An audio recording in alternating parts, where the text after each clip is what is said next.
7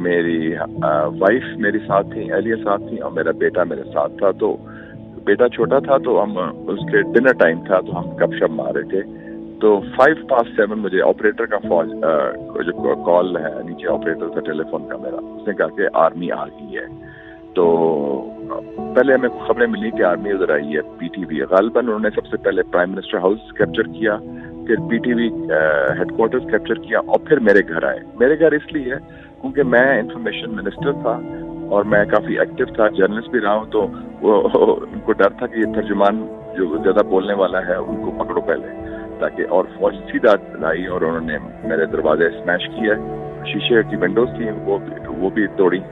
اور میں نے دیکھا, میں اوپر کے فلور پہ تھا تو مجھے آواز آئی کہ جیک بوٹس کی طرح لوگ اوپر جا رہے ہیں. تو میں سمجھ گیا کہ یہ ملٹری کو ہو رہا ہے. تو مجھے یہ اتنا تھا کہ فرسٹ مومنٹس بڑے خطرناک ہوتے ہیں کہ اس میں پینک ہوتا ہے, خوف بھی ہوتا ہے.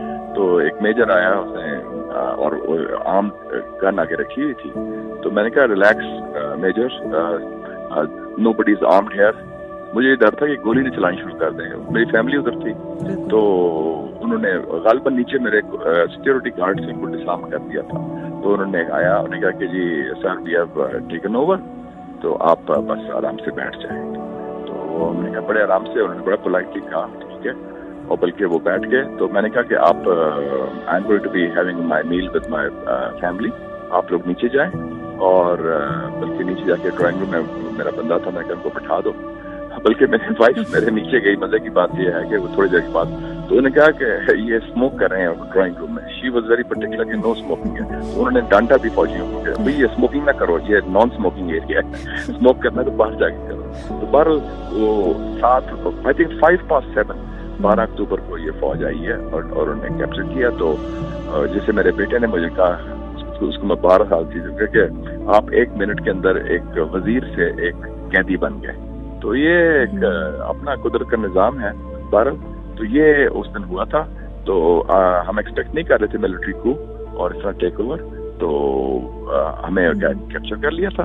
اور اس وقت منسٹرز کالونی میں اور بھی منسٹرز تھے, لیکن ان کے گھر فوج نہیں گئی, اور باقی باہر محاصرہ کر لیا تھا. تو بعد میں مجھے پتہ چلا کہ پرائم منسٹر ہاؤس کو کیپچر کر لیا اور P T V headquarters کو پکڑ لیا. اب اس دوران لاہور میں لوگوں کی پریشانی میں جہاں اضافہ ہوتا رہا, وہیں ڈان اخبار میں 13 اکتوبر کو شائع ہونے والی خبر کے مطابق لوگ ایک دوسرے سے پوچھتے نظر آئے کہ شہر میں کیا ہو رہا ہے.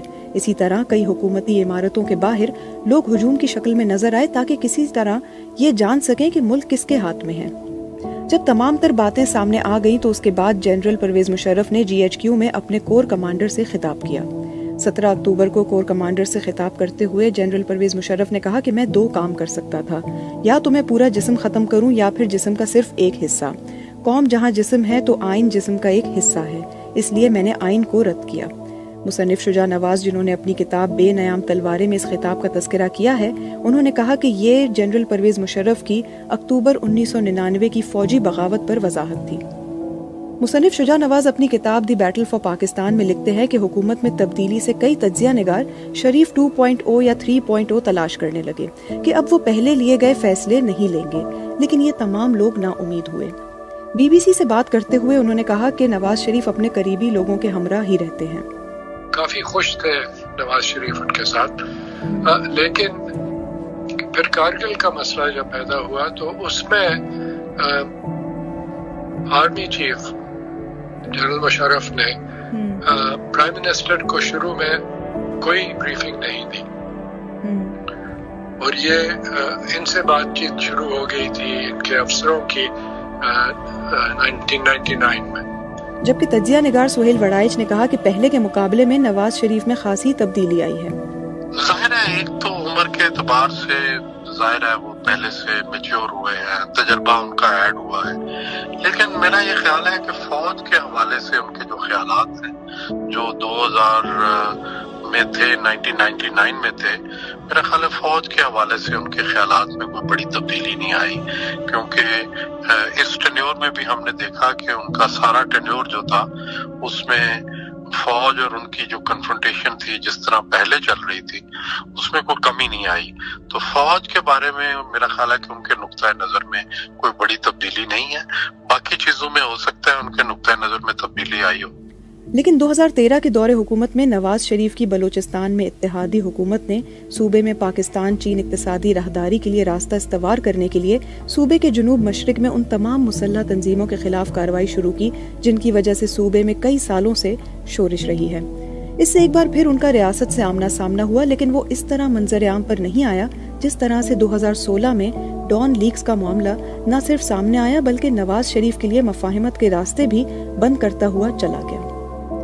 ڈان لیکس کے ذریعے حکومت اور فوج کے درمیان ہونے والی ایک میٹنگ کے نکات سامنے آئے تھے جس میں حکمران جماعت نے فوج کو کہا تھا کہ بین الاقوامی سطح پر تنہائی کا سامنا کرنا پڑ سکتا ہے اگر دہشت گردی پر قابو نہیں کیا گیا۔ اس خبر کے آنے کے بعد 2016 میں آرمی چیف راحیل شریف نے اسے قومی سلامتی کا معاملہ بتاتے ہوئے اس غلط خبر کی تفتیش کرنے کو کہا۔ اداروں کے درمیان کنفرنٹیشن بڑھتا ہے یا کوئی ایک ایسا ادارہ ہوتا ہے جو تنقید سننے کو تیار نہیں ہوتا ہے تو یہ کنفرنٹیشن صحافیوں سے اور صحافت کے ساتھ بھی بہت زیادہ ہو جاتا ہے۔ اس وقت بھی ہم یہی دیکھ رہے ہیں کہ جو ٹالرنس ہے یا کرٹیسزم برداشت کرنے کی، تنقید برداشت کرنے کی، وہ کم سے کم ہوتی جا رہی ہے اور مسلسل صحافیوں کو کہا جاتا ہے کہ ملک میں ایک ہی نیشنل نیریٹو ہے اور اگر اس نیریٹو کو لے کر آپ آگے چلیں گے، اس بیانیے کو لے کر آپ آگے چلیں گے تو آپ صحیح ہیں، تو آپ کو حب الوطن مانا جائے گا، ورنہ آپ سے یہ کنفرنٹیشن جاری رہے گا۔ اب حالیہ دنوں میں سویلین سپریمیسی اور فوج کی مداخلت جیسے الفاظ کئی بار دہرائے جا چکے ہیں جن کو سن کر یہ سوال بھی بارہا اٹھایا گیا ہے کہ کیا سویلین سپریمیسی صرف ایک خیال ہی رہ جائے گا یا اس پر عمل بھی ہو سکے گا۔